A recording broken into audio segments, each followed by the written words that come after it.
move on to our next coach, the head coach of the Liberty Flames, Coach Turner Gill. Good morning, Coach. Hey, good morning. Liberty Flames on the short end against Richmond came back out within 2 points. With about 8 minutes left in the game, couldn't overtake the Spiders. Moved to 2-2. Return home this Saturday against Kentucky Wesleyan. If you can open up and talk about the Richmond game, you also played in the downpour. And then give us your thoughts on Kentucky Wesleyan. We'll take any questions.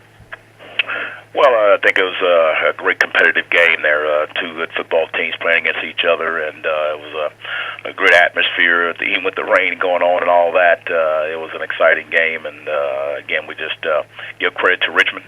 They just made a few more plays than we did. I thought they got off to a little bit better start than we did at the beginning of the game there and stuff, and we kept responding a little bit. And I thought that our guys came out in the second half and definitely played a better second half than we did in the first half, and I thought it was a tight game, and one or two plays here or there, we didn't make those plays when it made it. I think that, as a lot of us coaches, we always talk about those turnovers, and I think that was a pretty much a deciding factor there. We had two turnovers, one interception and one fumble.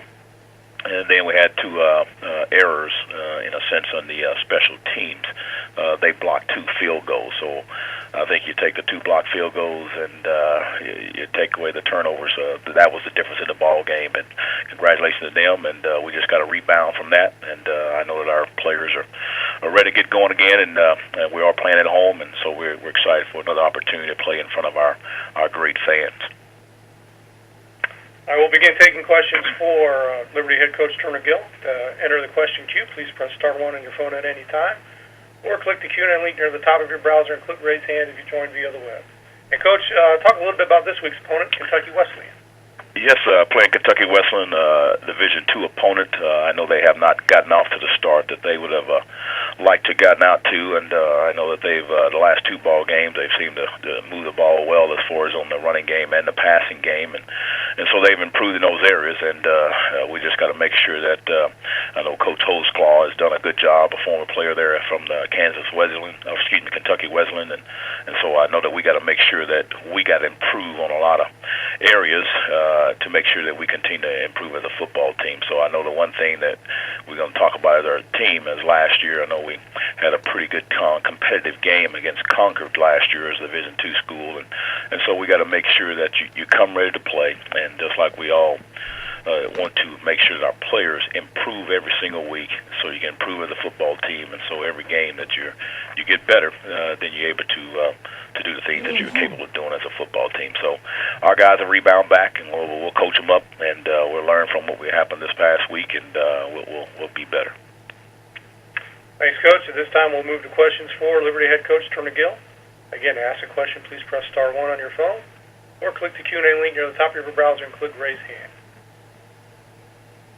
And Coach, I'll lead off with a few questions. I know the weather played some aspect of the game. Both teams obviously played the same conditions.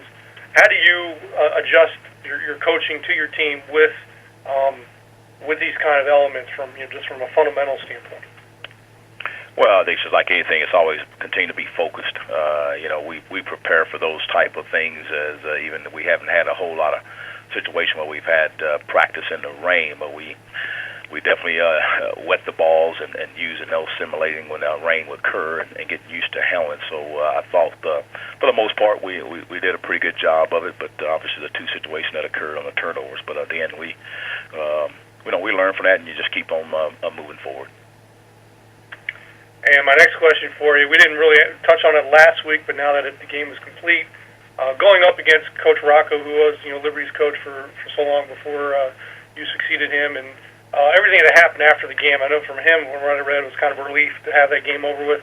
What was the approach with the team going into game week, and now that the game was over, from your standpoint, how to go on, other than the outcome, what was it like to play against a coach, to coach against a coach who had been, who held the position prior to you? Well, I thought our guys throughout the practice, they kept everything like they're supposed to, as focusing on their assignment, their technique, and how to prepare themselves against the opponent. Obviously, you talk with the media and certain things of that nature, some things get brought up, but I thought our guys did a good job of focusing on their task at hand and that is going out and being productive in your play. And, I think after the game, more of those type of things, you become a little bit more emotions with it and going over and shaking each other's hands, some of the coaches, and vice versa. So I thought both teams handled everything in a good way. We all came together at the end of the game and in the middle of the field, and we all gave all the glory to God and prayed together as a team. So I thought that was a great gesture by both sides, and knowing that we respect each other, and we all know what the common thing we're here. We're working for the Lord and not for men. All right, Coach, I'm not seeing any more questions for you, so we'll let you go. But thanks for joining us this morning. Good luck Saturday against Kentucky Wesleyan. Well, I want to say again, congratulations to Coastal and Gardner-Webb being the top 25. Great for the Big South Conference. And we got two undefeated teams there in Coastal and Charleston Southern. So everybody keep up the good work, and we'll keep moving forward. Thank you. Very good. Thanks, Coach. Have a great rest of the week.